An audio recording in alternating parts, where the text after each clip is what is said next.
saya ini sebenarnya tidak layak untuk dipersidangkan. Karena yang dipersidangan itu baik saksi maupun terdakwa kan. Saya untuk disematkan sebagai tersangka saja sebenarnya menurut saya sudah terlalu berlebihan.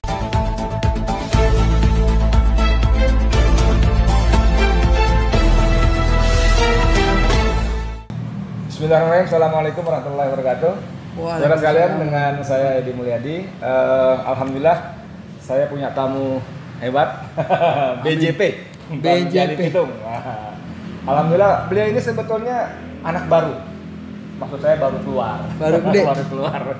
Kemarin tanggal 30 Allah bebaskan Bang Jali ini dari penjara kelas 2 Pemuda Tangerang.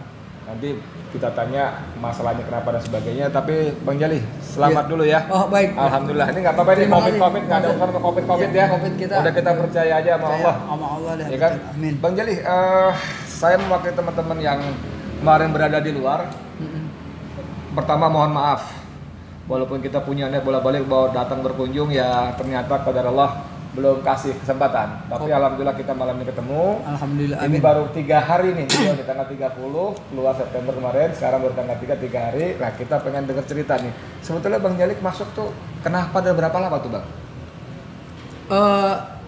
Mungkin sebelum saya jelaskan, saya juga karena ingin menyampaikan rasa duka yang mendalam ya.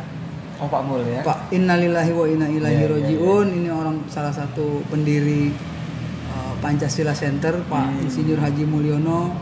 Beliau tidak sempat melihat bagaimana kebebasannya dan kami dibebaskan dari Lapas Pemuda Kelas 2 Kota Tangerang. Beliau menderita sakit karena ada jantung akut menurut riwayat keluarganya.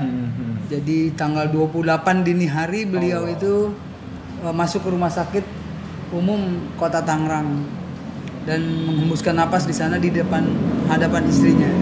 14 kemudian kita baru menerima hasil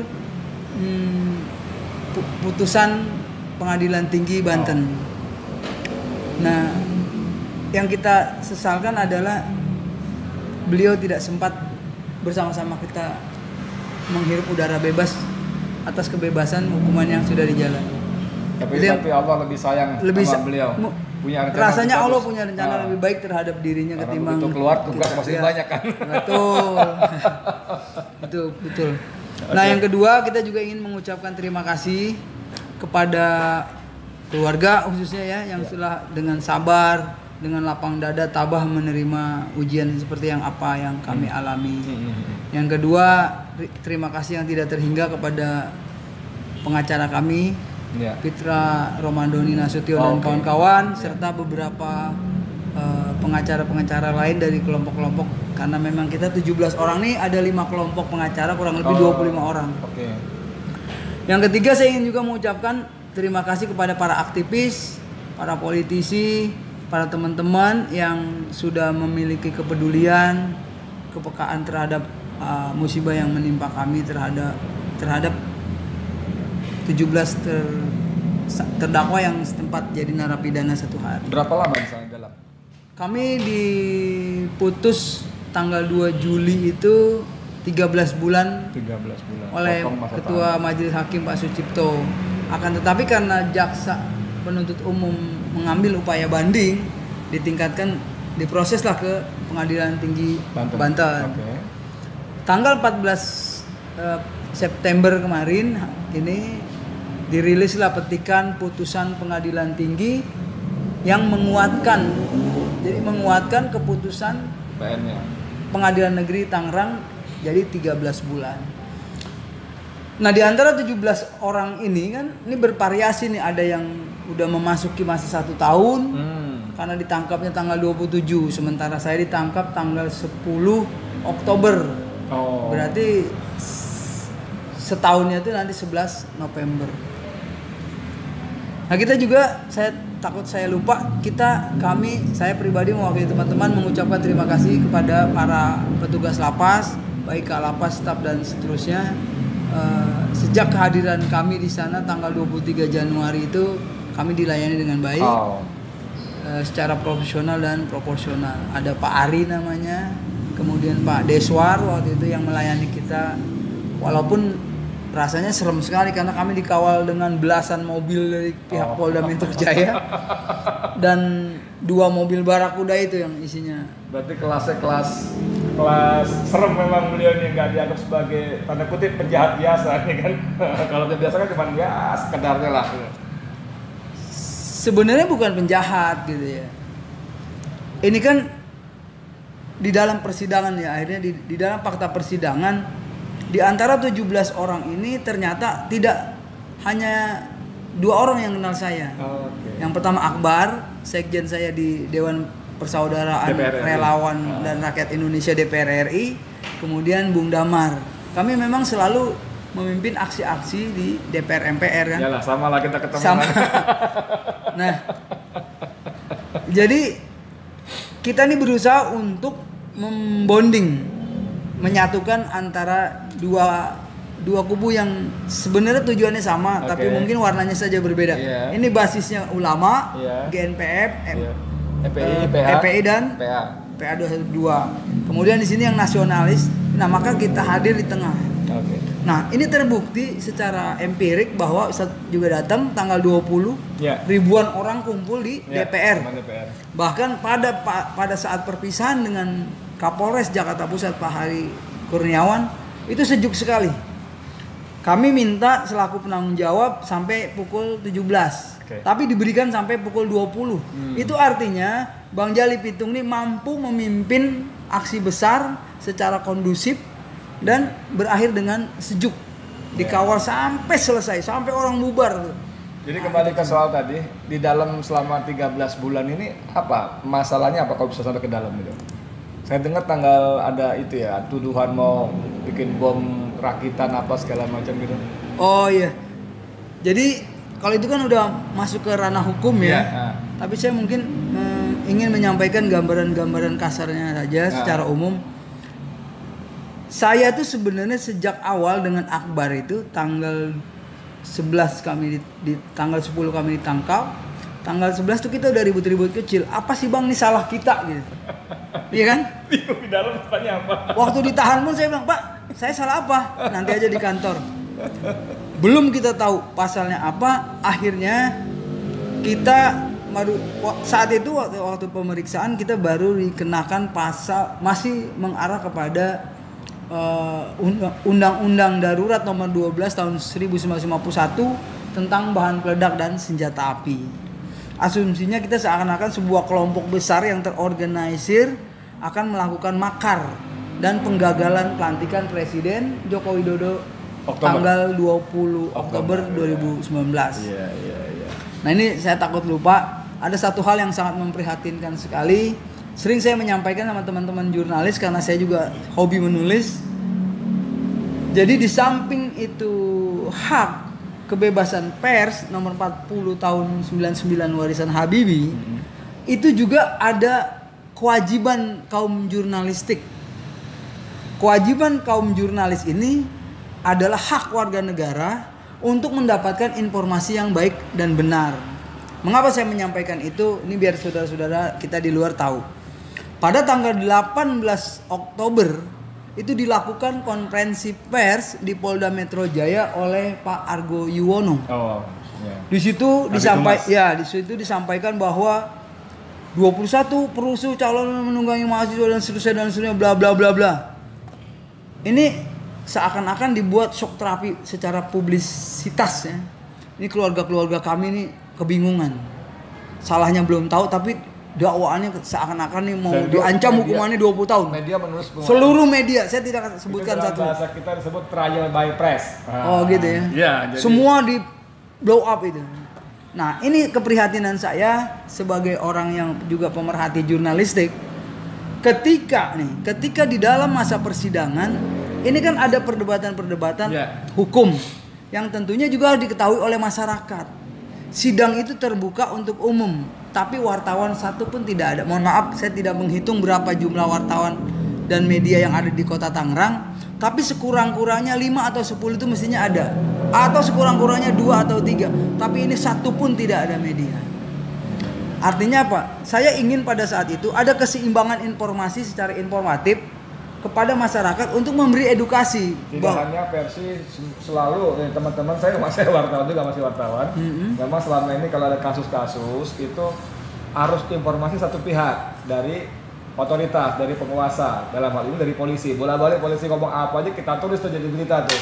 Nggak ada informasi pembandingnya kan begitu Pak? Ya, maksudnya itu ada keseimbangan informasinya. Nah itu salah satu keprihatinannya. Yang kedua, ada satu kekecewaan besar yang menurut saya tidak mengatakan bahwa ini sebuah kesalahan ya.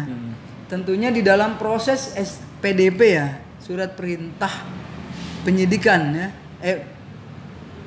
SPDP, surat perintah dimulainya penyidikan. Itu kalau tidak salah kan saya dengar ada proses gelar perkara. Nah di dalam proses gelar perkara yang saya sesalkan, ini mestinya kan dilakukan eksaminasi dulu, diuji. Kemudian ini kemana pasalnya berapa, siapa dan sebagainya. Ini kita diborong semua. Jadi diborong semua. Akhirnya saya dijerat 169 KUHP. Itu pemufakatan jahat. Pemufakatan jahat. Saudara. Nah yang menariknya lagi, pemufakatan jahat itu saya dikaitkan dengan Yudi Firdian dan Okto Siswanto dengan kasus Molotov di Jakarta Pusat. Sedangkan kami di Tangerang Selatan. Di dalam fakta persidangan sepanjang masa persidangan 26 kali masa sidang, itu 2 tenaga ahli baik saksi ahli bahasa maupun ahli pidana itu tidak menguatkan bahwa saya ini adalah bagian yang melakukan, merencanakan dan seterusnya sesuai dengan pasal tersebut ingin melakukan sebuah pemufakatan jahat. Maka flashback ke belakang di saat proses penyidikan, saya dituduh ingin membuat kerusuhan pada agenda besar umat Islam, Parade Tauhid. Nah ini beliau ini panitianya. Parade Tauhid Indonesia. Jadi itu bagaimana mungkin saya ingin melakukan kerusuhan di tempat itu, sedangkan saya adalah bagian yang penyelenggara Parade Tauhid. Saya orasi tentang Pancasila saat itu. Parade Tauhid Indonesia itu saya ketua panitianya, saya korlapnya. Lokasinya di depan patung kuda, ya kan? Tanggal 28 September 2019. Kemudian saya kaget besoknya polisi menangkap Abdul Basit dan kawan-kawan semua itu yang disebut-sebut akan meledakkan bom di acara Parade Tauhid itu. Bayangin kalau kejadian itu saya ketua panitia ya, saya kolapnya. Masya Allah. Tapi ya saya nggak mau bilang itu rekayasa atau apa segala macam. Tapi kan tadi saya bilang tadi bahwa teman-teman wartawan itu kan, kalau saya kan generasi tahun 90-an awal jadi wartawan itu ada sifat sedikit kritis lah. Saya tidak percaya Anda, itu yang di kepala setiap wartawan pada waktu itu gitu. Jadi setiap pejabat, setiap siapa ngomong itu tetap kita tampung, tapi gua nggak percaya lo. Artinya apa? Saya cari sumber informasi lain untuk menguji informasi itu. Nah sekarang ini kan banyak tadi Bang Jalip itu sampai kecewa, jadi informasi itu hanya satu sumber. Kalau ngomong polisi ya polisi, terserah polisi ngomong apa, iya aja gitu loh. Nah gitu. Lanjut lagi Bang. Iya. Jadi saya sampaikan juga akhirnya di persidangan bahwa yang mulia, hakim yang mulia, saya ini sebenarnya tidak layak untuk dipersidangkan. Karena yang di persidangan itu baik saksi maupun terdakwa kan. Saya untuk disematkan sebagai tersangka saja sebenarnya menurut saya sudah terlalu berlebihan. Mungkin kalau saat itu saya saksi, bisalah saya terima. Masuk, ya. Kenapa saya mengatakan itu? Saya karena punya keyakinan bahwa polisi ini kan dididik di PT IKA dengan uang negara, dengan jumlah yang sangat tidak terbatas nilainya.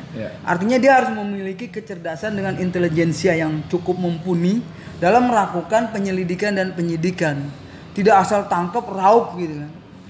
Nah namun karena ini nuansa politiknya lebih kepada yuridisnya, sehingga saya tulis waktu itu karena saya juga rajin menyampaikan informasi bahwa pasca persidangan kami tanggal 2 Juli itu saya menyebut khusus buat saya pribadi ya, saya tidak mau menyikapi yang lain karena saya tidak tahu. Jadi ini sebuah peristiwa politis yang dipaksakan menjadi peristiwa yuridis. Karena apa? Saya hadir di rumah Pak Jenderal Purnawirawan Sunarko itu tanggal 22 September. 2 hari pasca kami bareng ya di DPR RI. unjuk rasa damai menolak RUU KPK. Revisi KPK. Artinya pendekatannya seperti ini. Kalau orang bertemu seperti itu sesama relawan bisa dikenakan tindak pidana, berarti hari ini tanggal berapa nih? Tanggal 4. Hari ini 4 Oktober 2020. Berapa ribu orang yang harus ditangkap? Termasuk kita. Berapa hotel yang harus ditutup? Karena itu dianggap makar misalnya, pemufakatan jahat. Karena saat itu kami bicara ya sesama antar relawan. Nah mungkin ini ada yang ditangkap terlebih dahulu, kalau orang Betawi bilang seenak udalnya aja dia cerita, oh Bang Jali bagian ini bagian ini bagian ini. Untung ketemu saya tuh usia saya sudah sore. Kalau ketemu saya masih seger-seger jam 9, jam 10, saya hari ini belum keluar. Ambil tindakan terhadap orang itu mungkin saya. Jadi kembali, saudara sekalian, kembali seperti Bang Jali itu katakan, kasus beliau ini sebetulnya kasus politik yang diseret-seret masalah hukum. Dan itu memang sorry banget dengan segala hormat ya, Pak aparat keamanan, maksud saya aparat hukum ya, polisi khususnya, berapa banyak kasus-kasus yang menyangkut kita kaum yang berseberangan dengan kepentingan kekuasaan lalu dipaksakan. Itu kan kasus politis dipaksakan menjadi kasus-kasus hukum. Kayak salah misalnya ya, tanggal 24 Juni depan DPR itu kita menolak RUU HIP, saya korlapnya lagi, ada eksiden pembakaran bendera PKI sebetulnya, tapi ada PDP juga. Saya kan sampai klarifikasi, diperiksa 2 kali, sampai dari pagi dan malam, ya terasa sekali nuansa politisnya. Tapi udahlah, memang kita pada posisi seperti itu kan Bang Jali ya? Iya betul. Oke, sekarang gini, itu kita paham tadi bagaimana tentang lika-likunya segala macam. Tapi di luar semua itu kita bersyukur beliau sudah keluar, bisa berkumpul lagi dengan anak istrinya. Udah rindu juga kan 13 bulan, bisa kumpul kita malam ini juga. Amin. Sekarang saya ingin mendengar Bang Jali memberi pesan-pesan kepada kita semua, kepada para pejuang penegak amar ma'ruf nahi munkar, bagaimana kita menghadapi segala macam ujian dalam perjuangan ini. Apa yang harus kita lakukan, Bang? Baik ya. Ini kan dulu kita berawal dengan Bang Egy Sujana.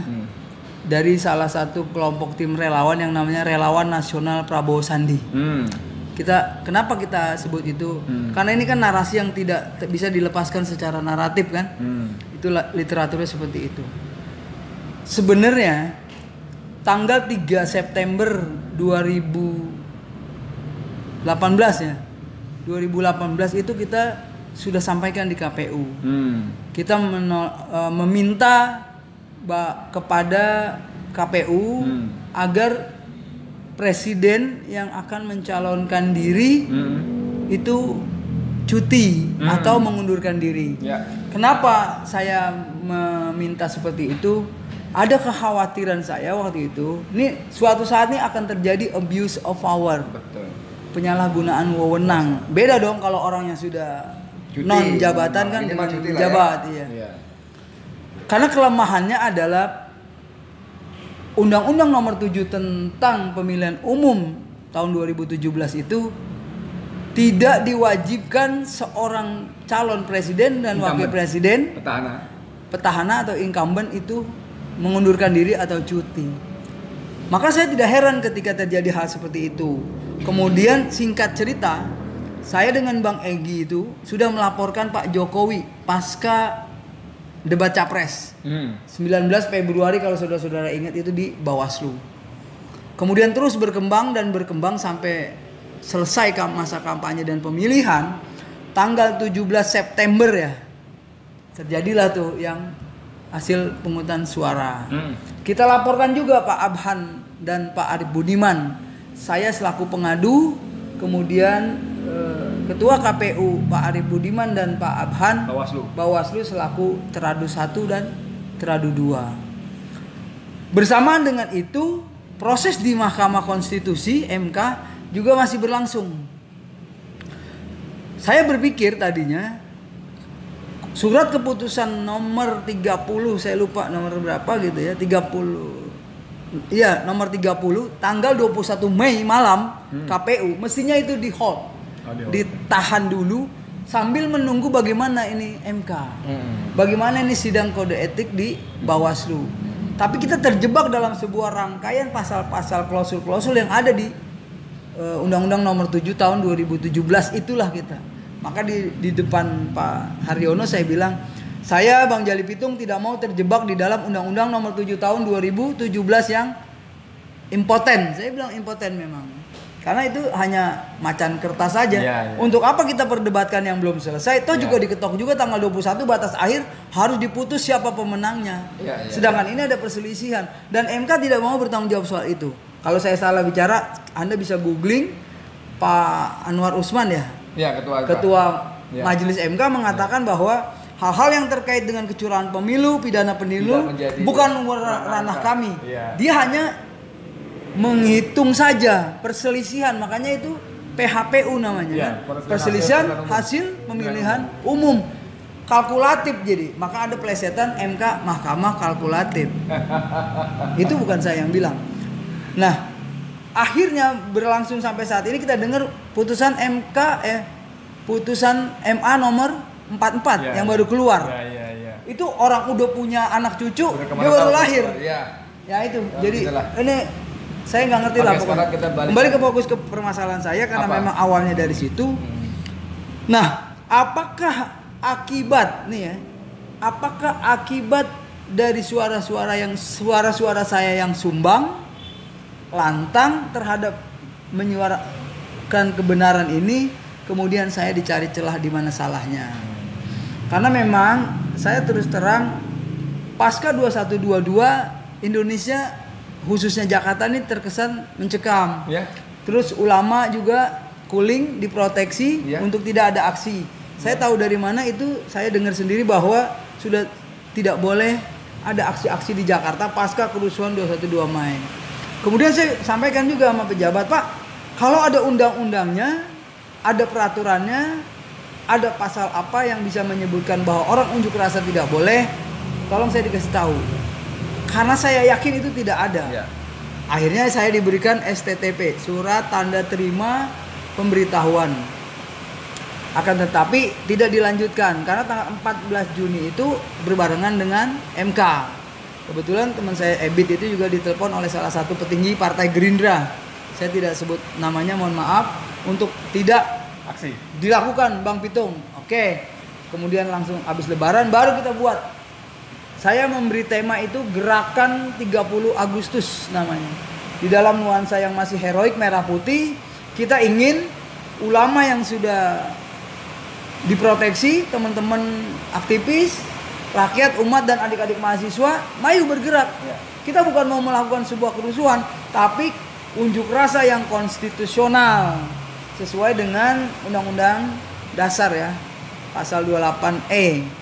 Nah, maka saya bilang waktu itu, tidak boleh ada seorang pun di Indonesia yang boleh melakukan pelarangan terhadap aksi-aksi seperti Jali Pitung. Artinya aksi-aksi damai, aksi-aksi konstitusional yang dilindungi oleh undang-undang. Aksi menyampaikan pendapat itu ini undang-undang dasar. Itu perintah undang-undang. Pasal 28 kan? Ayat ada lagi undang-undang sendiri yang membolehkan ya kan untuk menyatakan pendapatnya. Adapun Undang-Undang Nomor 9 tahun 98 produk Pak Muladi SH waktu itu Menteri Kehakimannya, itu hanya undang-undang taktis menurut saya. Dari jam berapa, siapa yang hadir, orasinya seperti apa dan sebagainya, itu taktis. Di undang-undang itu tidak ada kewajiban minta izin, hanya pemberitahuan minimal H-3. Ya kan? Oh iya betul, ini saya tambahkan. Terkait dengan izin, setiap saya melakukan aksi, ditanya izin di mana gitu. Merilis leaflet gitu, dia bilang, Bang Pitung ini udah ada izinnya nggak? Saya sampaikan sama teman, saya tidak sebut namanya. Ini aktivis yang paling bodoh di dunia. Dia ketawa. Jadi maksud saya begini, mohon maaf. Kita yang pertama di dalam dunia aktivis itu, yang pertama sekali adalah luruskan niat.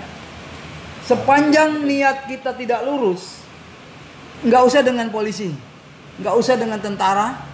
Dengan semut aja kita pasti takut. Penting itu saudara. Ya. Luruskan niat. Luruskan niat, rapatkan bahasa lisan. Jadi saya punya prinsip itu, satukan kekuatan dan kuatkan persatuan. Negara Republik Indonesia ini negara yang kokoh, negara terbesar, negara Islam terbesar di dunia. Kalau berbicara masih menggunakan demokrasi, kemudian orang Muslim di sini menang, maka itu wajib hukumnya. Karena harus teori demokrasi, kalau berbicara one man one vote, kita menang jumlah. Kita menang. Jumlah banyak banget. Menang, jumlah menang. Entah kenapa itu kita tidak menang, mungkin ada sesuatu yang nggak pas. Oke, saudara sekalian, ini menarik sekali beberapa pesan penting dari Bang Jalil Pitung. Tadi saya ingin garis bawahi. Pertama, luruskan niat, rapatkan barisan. Beliau sampai bilang kalau niat kita nggak lurus, jangan lawan polisi tentara, lawan semuslim kalah. Nah, saya dengan beliau ini ya nggak terlalu intens, tapi beberapa kali ketemu di lapangan, bahkan juga beberapa kali ketemu dalam rapat-rapat persiapan aksi ya. Persiapan aksi pada tanggal 28 September yang saya jadi ketua panitia itu, beliau hadir, kita rapat di Masjid Abu Bakar. Wah, saya sekali tuh. Ini orang kecil, dia bilang saya sudah wakafkan diri saya. Masya Allah, saya yang di depan meja pimpinan, wah kaget juga. Tapi inilah Jalil Pitung yang kita hormati, kita banggakan, dan kita berharap ada Jalil Pitung lain untuk terus menyuarakan kebenaran, menegakkan amar ma'ruf nahi munkar, melawan kezaliman. Bang Wali ya? Oh iya betul. Satu hal yang saya lupa, ada pesan dari imam besar kita, Habib Rizik waktu itu. Saya dengan Eki Pitung itu disuruh mencari 5 lagi. Jadi ini kan sebenarnya juga dulu simbol perjuangan aja. Saya sekalian saya klarifikasi bahwa banyak cerita-cerita, legenda dan sebagainya yang masih debatable kan. Saya bukan keturunan si Pitung.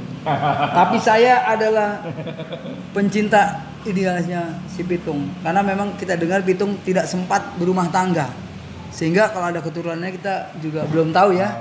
Itu masih debatable. Siap. Kemudian Habib Rizik meminta, artinya begini, kumpulkan pitung-pitung yang lain untuk kumpul bersama ulama. Saya merinding nih, karena memang konsepsi hidup saya adalah Az-Zariyat 56 ya. A'udzubillahi minasyaitonirrajim. Wa ma khalaqtul jinna wal insa illa liya'budun. Di dalam orasi saya selalu menyampaikan bahwa ya ayyuhallazina amanu ku anfusakum wa ahlikum nar. Itu saya dapat di Asy-Syafi'iyah. Walaupun hanya sebentar saya di Asy-Syafi'iyah, tapi sampai sekarang itu melekat. Nah, konsepsi itu secara Qur'ani saya terapkan di dalam dunia sosial politik. Baik. Menjaga keturunan itu adalah menjaga anak bangsa ini. Itulah pesan Al-Qur'an. Jadi kalau niatnya kita misalnya mau jadi jabatan, mau cari uang, lebih baik nggak usah jadi aktivis. Karena aktivis itu bukan cukup dengan berani saja, tapi harus cerdas, harus bijaksana, terus harus punya keimanan yang kuat dan mentalitas yang kuat. Siap. Oke, ya. Jadi teman-teman para aktivis di luar, sahabat-sahabatku, saya ucapkan terima kasih atas doanya, perhatiannya dan kepeduliannya. Adapun kalian tidak sempat datang ke Polda, tidak sempat datang ke lapas, saya sangat permisif sekali tentang hal itu. Daripada nanti banyak pertanyaan, akhirnya membuatkan repot Anda semua, lebih baik saya siap untuk menerima semuanya. Baik, kepada emak-emak, siap. Satu hal terakhir, tolong agak selektif dalam memenuhi undangan. Pengalamannya adalah saya. Karena apa? Sering saya sampaikan kepada hakim, adil itu bukan berarti rata. Kami 17 orang diborongin 13 bulan. Kalau orang duduk di sini nih misalnya saya makan pisang 1, masa bayarnya sama dengan makan ayam 2 gitu. Oke, terima kasih. Kira-kira ya.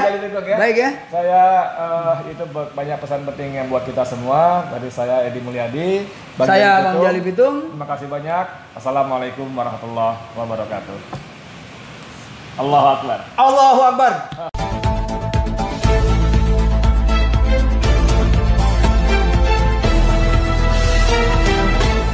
Saya ini sebenarnya tidak layak untuk dipersidangkan. Karena yang dipersidangkan itu baik saksi maupun terdakwa kan. Saya untuk disematkan sebagai tersangka saja sebenarnya menurut saya sudah terlalu berlebihan.